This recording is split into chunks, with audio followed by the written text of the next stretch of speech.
Bagaimana kita boleh terima satu amalan yang memang bertentangan, bercanggah dengan fitrah manusia? Wahai anak muda, sebelum kita nak sign apa-apa kontrak, nak terima apa-apa pekerjaan, tengok terlebih dahulu. Jadi ia tak perlu dilakonkan pun. Kita secara fitrah insan, akal kita boleh menilai mana yang benar, mana yang salah.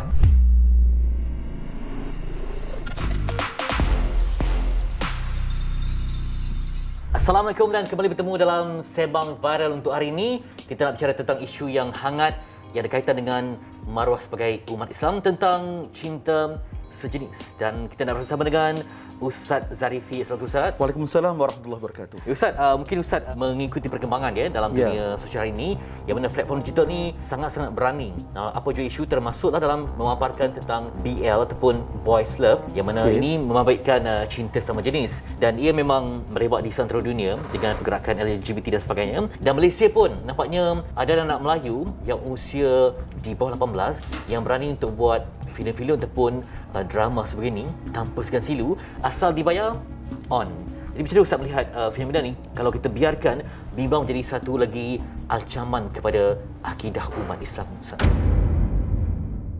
Homoseksual ataupun hubungan sejenis ini, golongan gay lah senang kita kata. Kalau dalam Al-Quran, Allah Ta'ala telah ceritakan dalam surah Al-Hijr ayat nombor 73 dan nombor 74, kaum Nabi Lut diazab dan dihancurkan oleh Allah Subhanahu wa taala kerana perbuatan homoseksual mereka. Bagaimana bentuk azab yang Allah Taala timpakan kepada mereka? Suara yang maha kuat daripada langit, kemudian kota Sadum itu diterbalikkan, dan yang ketiga, bagaimana batu belerang turun daripada langit menghancurkan mereka itu. Kerana itu, seorang tokoh ulama tafsir namanya Syekh Salah Abdul Fattah Al-Khalidi, dalam kajian beliau dalam Al-Quran sebanyak 27 kali Allah Subhanahu wa taala ulang tentang cerita kaum Nabi Lut ini. Kerana itulah para penonton, Rasulullah menyatakan kepada kita dalam hadis, la'anallahu man amila amala qaumi Lut. Allah Taala telah melaknat orang yang melakukan amalan-amalan kaum Nabi Lut. Secara spesifiknya ialah cinta sejenis, homoseksual dan sebagainya. Kita melihat bila mana melibatkan anak yang masih remaja, yang sedang berjuang di bangku sekolah, dan biasanya bila melibatkan industri lakonan ini, ia melibatkan kontrak dan sebagainya. Tetapi itulah yang kita hairan, macam mana ibu bapa mungkin terlepas pandang. Bermaksud digital ni satu ancaman yang besar. Apa reaksi ibu bapa terhadap perkara ini? Kerana kita bimbang. Mungkin dulu kita tengok berzina kan. Sekarang ini mungkin anak-anak akan mengaku pada ibu bapa yang ni jatuh cinta tapi dengan pasangan yang sejenis. Kita sebagai ibu bapa kena ambil cakna, kena betul-betul bertanggungjawab kepada anak-anak kita. Maknanya, yang pertama, sebelum kita nak serahkan kemudahan telefon ini, peranti ini kepada anak-anak, tanamkan kefahaman kepada dia, walaupun mak dan ayah, ibu dan ayah tak ada depan kamu, tetapi Allah ada. Jadi saya rasa ini nombor satu. Yang kedua, satu malapetaka yang sangat besar akan menimpa kita kalaulah kita membiarkan perkara ini terus berlaku. Jadi bila Fitri sebut tadi nak dapatkan pekerjaan, ingat, talabul halal faridatun ba'dal faridah. Mencari yang halal itu fardu selepas menyempurnakan sesuatu tuntutan agama. Jadi, wahai anak muda, sebelum kita nak sign apa-apa kontrak, nak terima apa-apa pekerjaan, tengok terlebih dahulu apa daripada awal sampai penghabisan. Ia melibatkan jaringan antarabangsa. Misal kata kalau sekalipun tidak bertapak di Malaysia, mungkin ada produksi luar yang mereka ni beroperasi berpengkalan di luar, jadi mahukan bakat-bakat tempatan. Jadi sebab sekarang walaupun anak tu dalam bilik berkurung, tetapi dunia bebasnya di situ dia akan berinteraksi dengan orang daripada luar negara, apa yang perlu dibuat, apa yang perlu dibuat. Malah kita bimbang nanti sebab sekarang ni moden, yang mana rakaman tu pun boleh buat sendiri. Misal kata kalau ada secara video call, pihak pengarah boleh arahkan dia ni untuk berbogel ke, untuk bercium sesama jenis ke. Jadi sekarang ni ancaman itu sangat-sangat menakutkan.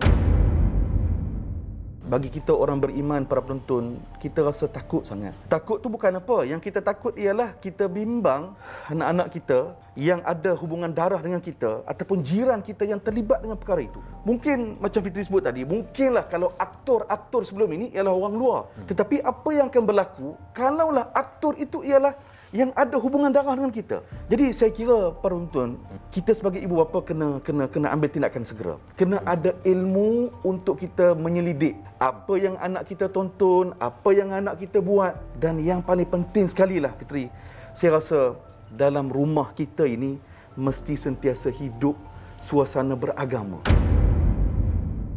Perjuangan hak asasi Ya. Yang kata cinta ini hak asasi, dan itu memang gerakan mereka sangat kuat. Seandainya di laman sosial pun, kalau kita macam Ustaz post satu benda yang mungkin mengikut perkara yang membantah gerakan mereka, mungkin Ustaz akan juga berdepan dengan isu seperti kena ban ya. Jadi bermaksud mereka ada dokongan yang kuat di belakang, yang mana mereka ni boleh memainkan isu human right dan sebagainya. Jadi macam tu Ustaz, benda ni dia kata normal lah tu. Supaya satu tahap kita, alah biarlah, sebab itu kan cinta, biarlah. Supaya dinormalisasikan Ustaz. Tentang normalisasi. Saya kira kita sebagai orang yang ada ilmu, yang punya nilai peradaban, bagaimana kita boleh terima satu amalan yang memang bertentangan, bercanggah dengan fitrah manusia? Bagaimana kita boleh terima satu perkara yang memang bertentangan dengan nilai kemanusiaan? Saya kira ini letak duduknya. Bagi kita orang yang ada iman, tentu sekali kita tidak akan mengizinkan sama sekali perbuatan terkutuk ini berlaku. Dalam kajian, bagaimana ada satu kota namanya kota Pompei. Kota Pompei dahulunya terletak di Empire Rome, tetapi pada hari ini kota Pompei ini terletak di kota Itali. Apabila berlaku letusan gunung berapi telah menghancurkan kota ini, menenggelamkan kota Pompei ini sehinggakan lenyap dari peta dunia. Kerana apa? Setelah diperiksa, rupa-rupanya kota Pompei ini kota yang sangat bermaharaja lela perbuatan seks sejenis ini. Maknanya dihina sebegitu rupa oleh Allah Subhanahu Wa Taala. Tentang macam contohnya macam anak-anak yang masih di bangku sekolah kan, Ya. yang disuruh berlakon itu dan ini, yang mereka ni masih lagi mungkin mentah kerana tak faham apa yang berlaku, dan tak kisah pun kalau berlaku pun, kalau sekalipun mereka ni bukan dalam kategori LGBT, tetapi atas nama lakonan, atas nama seni sanggup dibuat, asalkan dibayar, asalkan ada imbuhan, hujah mereka, itu lakonan. Tujuan dibuat hanya untuk golongan yang berminat sahaja. Macam mana Ustaz? Pada saya, perkara-perkara yang negatif, khususnya apatah lagi ya, budaya seks sejenis, homoseksual ini, gay ini ialah satu yang bertentangan dengan agama dan nilai kemanusiaan. Jadi ia tak perlu dilakonkan pun. Kita secara fitrah insan, akal kita boleh menilai mana yang benar, mana yang salah.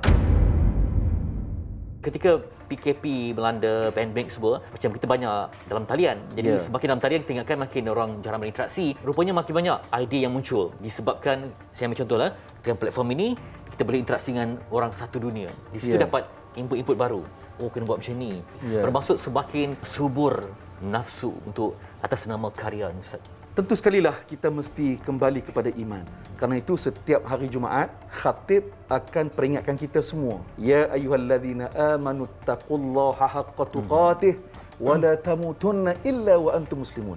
Maknanya diperingatkan kepada kita setiap minggu hari Jumaat paling kurang supaya bertakwa kepada Allah. Takwa ini, kata Sayyidina Ali, 4 perkara. Yang pertama, takut kepada Allah. Takut sungguh-sungguh pada Allah. Yang kedua, melakukan persiapan untuk berdepan dengan kematian. 2. Yang ketiga, beramal dengan apa yang Allah Ta'ala turunkan di dalam Al-Quran dan Sunnah Rasulullah Sallallahu Alaihi Wasallam. Dan yang keempat, ar-ridha bil qalil. Redha dengan pemberian Allah walaupun kecil.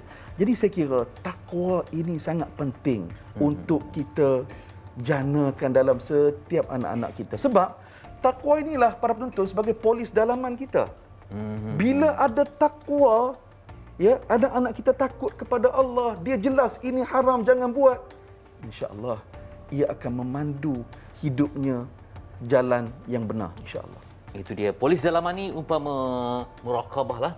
pengawasan CCTV yang ada dalam diri kita supaya kita rasa diawasi. Ya. Nak berkarya boleh tapi jangan sampai mengundang bencana. Terima kasih kepada Ustaz Zarifi berkongsi hal yang baik ya, memberikan kita kadang ada dakwah ni tak sedia dengan lembut. Ada waktunya dakwah ini perlu dengan ketegasan dan kekerasan kerana ia melibatkan maruah umat Islam dan melibatkan ancaman pada masa depan. Semoga memberi manfaat untuk anda. Sembang Viral memberikan yang terbaik, impak yang tinggi untuk jiwa, untuk sanubari. Jumpa lagi. Assalamualaikum.